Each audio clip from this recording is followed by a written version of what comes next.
Eddie at Normal, what's good? We're in Chicago right now. What's up? Man, I've been seeing you all over the internet, man, like, you know, over these past couple of years. So you're from Chicago? Yes, I'm from Chicago. Okay, the South Side? Mm-hmm, born okay. and raised. Now growing up, how was it like growing up in Chicago at a young age? Well, it was rough. Of course, I was living on the east side, like directly down the block from O Block, so it was rough. It was a hard path. Okay. Did you live in a healthy home? No, not really. I was living with my mom, so it was a lot going on, you know, living by your mother rules, so yeah. Not really. You have any relationship with your dad? Yes. Okay. Yes. Was he in and out of your life? Would y'all speak on a consistent basis? Yeah, we speak on a consistent basis. He there all the way through, both sides. Okay. Are you an only child, or you got, you know? No, I'm not the only child. I'm the only girl, but I have 3 little brothers. Okay. So, growing up in Chicago, was you like in school? Like, how were you growing up, you know, on the east side of Chicago? I went to school. I went to Phillips. I graduated from there. Yeah, I graduated. I had a full-time job, so yeah. Okay. What was you working at? I was working at Jimmy John's and McDonald's. Okay, so you was getting it at a young age. How old was you when you first started working though? When I first started working, I was 17. Okay, for sure. Okay, so you're going to work, you're doing all that. How old were you when you first had the baby with Chief Keef? When I first had my baby, I was 20. Okay, you were 20. I was 20. Mm-hmm. Okay, so you're much older than Chief Keef. Yes, I am. Okay, so how did y'all meet? I met him at a party. Then I ended up bumping heads with him again at a gas station. Okay, so you met him at a party. What was it, like a house party at? Yeah, it was like a house party in Parkway where he wanted to raise that. And we ended up exchanging numbers, but then we officially bumped heads again in the gas station. Right. Okay, so at the party, how did y'all was y'all attracted to each other at the party? Was it just like small talk? Like what went on at the party?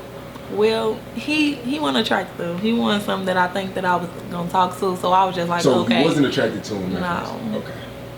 I wasn't. Okay, so what drew y'all to each other? Was it like something y'all had in common? Like, I just ended up bumping heads with him again at the gas station, and he was just like, why you ain't call me? And I was just like, I ain't know what to say. So he came off polite. He was doing like nice shit or whatever. Mm-hmm. So I just ended up giving him a chance to call him. Right. Okay, so how soon after that did you see him at the gas station? Like a week later, something like that. It was like a week later after the party. And then I ended up giving him a call. Then I ended up meeting him at the studio. So if you would have never saw him at the gas station, you probably would have never called him. No. That's crazy. No. It's crazy how God works. Mm-hmm. So you meet him at the gas station. He's like, yo, why you ain't call me? So then you're like, okay, I'm going to give him a chance. And then you meet him in the studio. Y'all link up at the studio. Mm-hmm. Okay, and then what? We met up at DJ Ken's studio. And then that's when he was telling me like he a rapper, he gonna be doing this, he gonna be doing that, and I was just like, okay, cause you know in Chicago you see a lot of people that just be saying that they gonna do this, so I really didn't take him serious. Okay, so you're at the studio watching him work and all that. So you didn't take him serious at first, even when you was in the studio. Well, I had faith in him, of course, but I didn't think that he was gonna do what he said he was gonna do. Okay, so you didn't see the star in him. You didn't see no potential at all. You just thought he was a regular rapper. Right, basically. Yeah. Okay, but that's crazy because it's like as young black men growing up, we be wanting women to support us and stuff like that. Like you know what I'm saying. So it's being a rapper. I'm not a rapper, but it's just hard. Like females don't really support rappers until they blow. Why is that? I think that they just be like, basically looking into the clout, like looking for the fame. That's what I think. That's what I be thinking. That they basically just trying to fan the clout, get the fame or whatever, something like that, getting the name. Right. Okay. So he's recording, DJ Ken. He's putting out music. How soon after that did y'all start messing around? I know I'm getting personal. But this is Say Cheese, baby. This is Say Cheese. You know I'm coming with it. We started messing around actually like a month later. Okay, so you didn't let him hit till a month later? Yeah, like a month later. Okay, how many times did y'all have sex until he got you pregnant? So my understanding, I think I got pregnant probably on the first time. The first time? Yeah. Okay.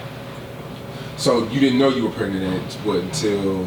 I didn't find out I was pregnant until like around January. Okay, and then how did you break the news to him? Unfortunately, I didn't tell him like out front that I was pregnant because we ended up losing contact. So then when I think he was making his little Kobe video, and I had gave him a call, and I called him and let him know, and he was just like shocked, like, okay. Yeah.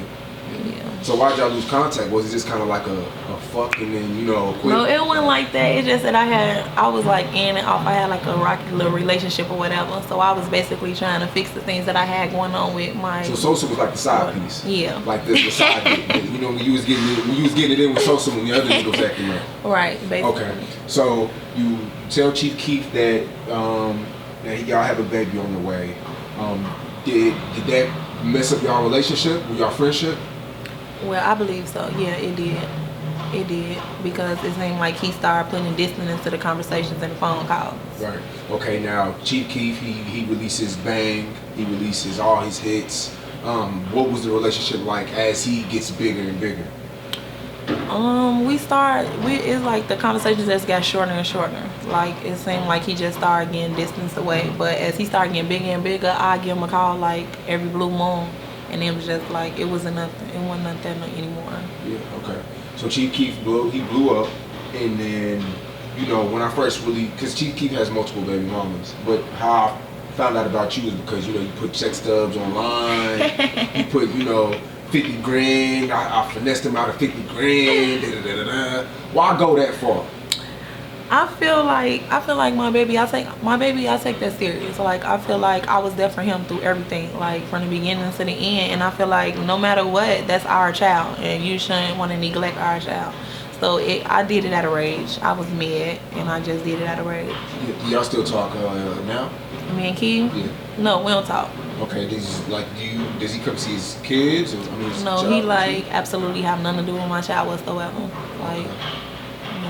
What were some memories that you have, you know, before the fame? Like some shit, you know, you and Chief Keef, you know, like some struggles that y'all went through, you know, before the money and the fame. It been a couple of times that, well, I don't think we had like no struggles, but it been times like I been with Keef and he been like through a lot of drama, like fights, stuff like that or whatever. But his mom was going through a lot too at the same time, and like he couldn't play his part like as much as he wanted to. So I believe that's probably was the only struggle. Right. Are there rappers that, you know, because you are Chief Keef's first baby mom, are there rappers that, you know, they tried to get with you, you know, to give themselves some clout? Yeah, it's a couple rappers that try to do that. But now that I open my eyes, it's like, this not that. So basically, I fall back on all that. I know what to do and what not to. So you feel like a lot of guys, they're so obsessed with Chief Keef, they just want to be with you to put themselves in his shoes? Yeah, I feel like it's a lot of rappers like that. In Chicago or just in the music industry? In the music industry, period. Like, it's a lot of rappers out here that's like him, that want to be like him and would do anything to try to do anything to give it his money, his baby mamas. Yeah. So when you meet rappers now, and when you meet a guy, he tell you he's a rapper, are you attracted to him, or are you know, you try to stay away from rap? Yeah, I'm good. I'm good with the rap industry. I'm good with the rap industry. Like, if somebody come out to me as a rapper, it's like, okay, hand bat or whatever, something like that. But I have one friend in the rap industry. Like, that's my friend. Like, I'm rocking with him. But anybody else, Who was that?